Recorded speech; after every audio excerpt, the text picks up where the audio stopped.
पंचतंत्र क्या है और रोग में उनका उपयोग। आयुर्वेद की चिकित्सा पद्धति आधुनिक चिकित्सा पद्धति से एकदम अलग है।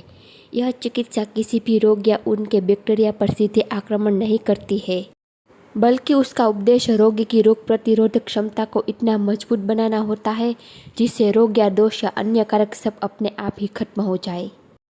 कई ऐसे रोग हैं जिसका इलाज करने के बाद भी वे बार बार फिर से शरीर में आ जाते हैं। ऐसे रोगों को खत्म करने के लिए शरीर को अंदर से संशोधित करने की जरूरत पड़ती है। आयुर्वेद में इन रोगों को बचाव एवं इनके इलाज के लिए शरीर में मलोड़ एवं दोषों को बाहर निकालने वाली जो संशोधन की चिकित्सा प्रक्रिया है उसे ही पंचकर्म चिकित्सा कहा जाता है।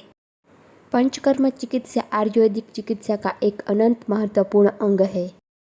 पंचकर्म शब्द से ही इसका अर्थ स्पष्ट है कि ये 5 प्रकार के विशेष कर्म हैं जो शरीर में मलों एवं दोषों को बाहर निकालते हैं।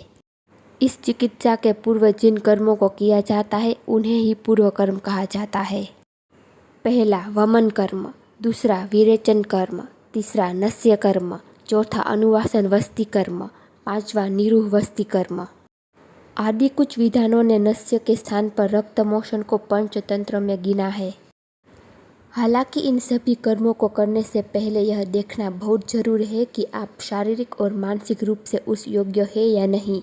अगर आप उन योग्य नहीं है तो फायदे की बजाय नुकसान हो सकता है। आइए इन 5 कर्मों के बारे में विस्तार से जानते हैं। पहला, वमन कर्म।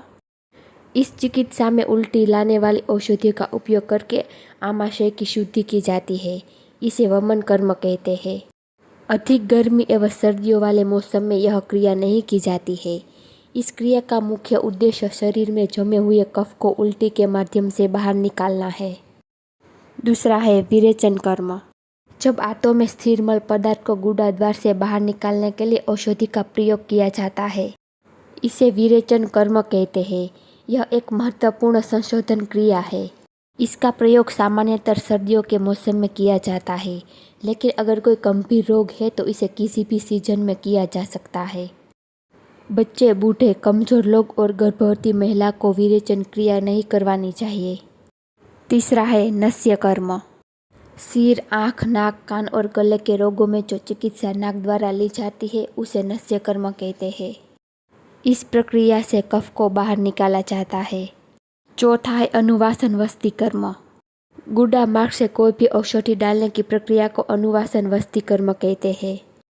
जिस वस्ति कर्म में केवल घी, तेल या अन्य चिकनाई युक्त द्रव्यों का अधिक मात्रा में प्रयोग किया जाता है उन्हें अनुवासन कर्म कहते हैं।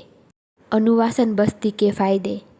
इसे करने से आंतों में जमा मल साफ होता है और उस हिस्से में चिकनाई आती है। अनुवासन वस्ति में शरीर की ताकत और उम्र बढ़ाती है और त्वचा में निखर आता है। पांचवा है निरूह वस्ति कर्म। जिस वस्ति कर्म में कोष्ठ की शुद्धि के लिए औषधियों में दूध और तेल का प्रयोग किया जाता है उसे निरूह वस्ति कर्म कहते हैं। यह वस्ति शरीर में सभी धातु और दोषों को संतुलित अवस्था में लाने में मदद करती है। निरूह वस्ति गुणों के आधार पर अनेक प्रकार की है, जैसे कि दीपक वस्ति, लेखन वस्ति, सिद्धि वस्ति आदि वगैरह। इन सब का प्रयोग रोग एवं रोगी की प्रकृति के अनुसार ही किया जाता है। रक्त मोशन कर्म। आयुर्वेद में रक्त को एक महत्वपूर्ण धातु माना गया है। रक्त के प्रदूषित होने पर हमारे शरीर में कई सारी बीमारियां आने लगती है।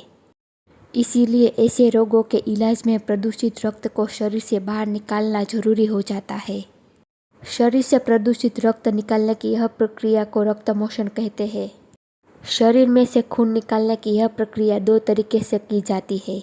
पहली, किसी औजार द्वारा खून निकालना, दूसरी बिना औजार के खून निकालना।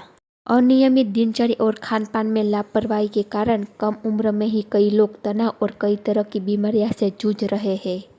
इसके बढ़ते प्रदूषण के कारण शरीर में कई सारी अशुद्धियां भी जमा हो जाती है।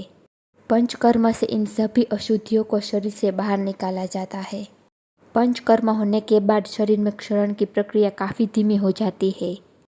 आयुर्वेद के अनुसार पंचकर्म में शरीर के साथ साथ मन की भी शुद्धि हो जाती है।